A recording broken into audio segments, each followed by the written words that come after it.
ये एक Rankine cycle है जिसमें 2 से लेके 4 तक कांस्टेंट प्रेशर पे वाटर को हीट किए, जिससे ये इस पॉइंट पे स्टीम में कन्वर्ट हो गया।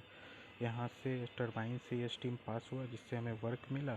फिर इसको कंडेंसर से पास कराते हैं और वापस फिर इसको पंप की मदद से बॉयलर में भेज के फिर हीट देते हैं। तो ये तो हमारा जनरल प्रोसेस हो गया। बट हम जो ये हीट दे रहे हैं वाटर को स्टीम में कन्वर्ट करने के लिए, तो ये अमाउंट ऑफ हीट को हम लोग कम कर सकते हैं। कैसे? तो हम लोग क्या करेंगे कि ये जो स्टीम यहाँ से टरबाइन से इन किया, इसको हम लोग थोड़ा सा स्टीम यहाँ से निकाल लेंगे और जो बाकी बचा स्टीम जो कि टरबाइन से पास करेगा उसको बाद में हम लोग मिला देंगे।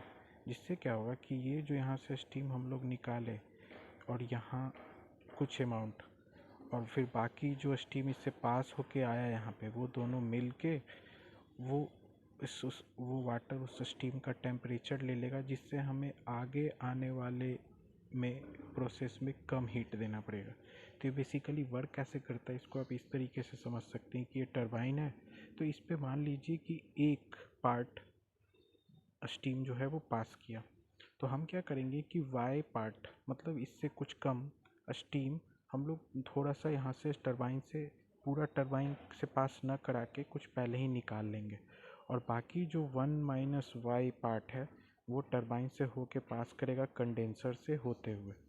अब होगा क्या कि जैसे ही ये कंडेंसर से पास होगा तो हम फिर ये 1 - y पार्ट यहाँ पे आएगा और ये y स्टीम, ये बेसिकली आप कह सकते हैं कि ये वाले का टेम्परेचर कम होगा क्योंकि ये एक्सपेंशन प्रोसेस से होके गुजरा है, फिर कंडेंसर से गया तो कंडेंसर इसके हीट को ले लेगा, कंडेंस कर देगा बेसिकली। फिर क्या करेंगे कि ये जो स्टीम जो वाई पार्ट हम लोग यहाँ से निकालें इसको इस में यहाँ पे मिला देंगे, इस कंडेंसर में डायरेक्टली मिला देते हैं, इसीलिए इसका नाम है ओपन फीड वाटर हीटर। ठीक है, तो अब ये वाई वाले स्टीम को हम इसमें मिला दिए, इससे क्या होगा कि ये जो वाटर y - y जो कि वाटर बन चुका है इसका टेम्परेचर कुछ बढ़ जाएगा। तो ये जब बढ़ जाएगा टेम्परेचर तो वापस इसको 2 से 4 तक ले जाने में पहले जितना हीट देना पड़ रहा था वो अब कम हीट देना पड़ेगा। तो बेसिकली हम लोग एनर्जी का कुछ बचत कर पाएँ। तो ये इस प्रोसेस को रीजनरेशन बोलते हैं और रीजनरेशन 2 टाइप का होता है, ओपन फीड वाटर हीटर और क्लोज्ड फीड वाटर हीटर। तो ये जो प्रोसेस हम लोगों ने किया इसे ओपन फीड वाटर बोलते हैं क्योंकि इसमें जो है ना डायरेक्ट कांटेक्ट होता है किसका, स्टीम का और वाटर का, जिससे वो वाटर का टेम्परेचर बढ़ जाता है और बाकी फिर उसको बॉयलर में जब डाल के स्टीम बनाएंगे तो हमें पहले के कंपेयर में कम एनर्जी लगेगा क्योंकि पहले से ही टेम्परेचर बढ़ा हुआ है इस वाले वाटर का। क्यों? क्योंकि टरबाइन से कुछ स्टीम मिला दिए थे इसमें, तो स्टीम का ज़्यादा टेम्परेचर होगा तो हीट ट्रांसफ़र से इस वाटर का टेम्परेचर बढ़ जाएगा।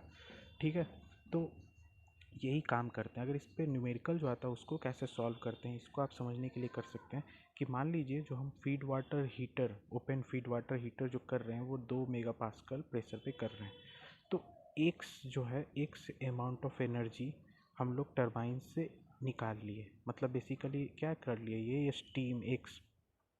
स्टीम हम लोग टरबाइन से निकाल ली जिसका इंथैल्पी H4 है। और वो जो कंडेंसर से आया स्टीम स्टीम नहीं बोलिए वाटर बोलिए, कंडेंसर से 1 - x आएगा, ये 1 - x पूरा टरबाइन से पास किया होगा फिर कंडेंसर से, तो बेसिकली ये वाटर है जिसका इंथैल्पी समथिंग कुछ H1 ले लेते हैं और इसको इस दोनों को आपस में मिला के और हम लोग कुछ अलग इंथैल्पी H फाइनल प्राप्त कर लिए।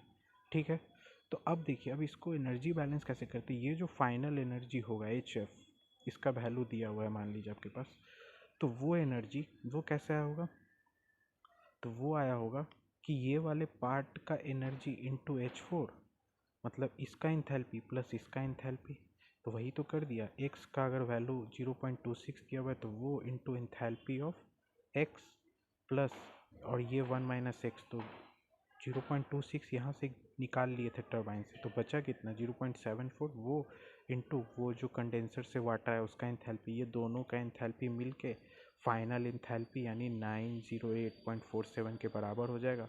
तो यहाँ से हम लोग इस तरीके से एनर्जी बैलेंस करके हम लोग कुछ भी निकाल सकते हैं। कितना अमाउंट स्टीम टरबाइन से निकला वो एक्स का भी वैल्यू निकाल सकते हैं।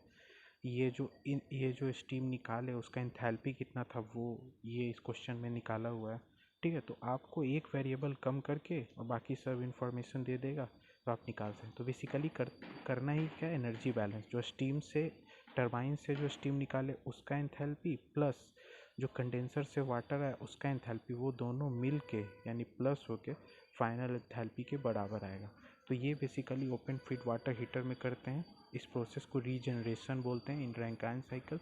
इससे क्या होता है, हमारा एफिशिएंसी बढ़ता है क्योंकि हमें कम हीट देना पड़ता है बॉयलर में जब वाटर को स्टीम में कन्वर्ट कराना होता है, क्योंकि पानी पहले ही से गर्म हो गया है इस स्टीम का यूज करके। और एनर्जी बैलेंस इस तरीके से आप करिएगा, एनर्जी ऑफ ये प्लस एनर्जी ऑफ ये is equal to final energy. Thank you for watching.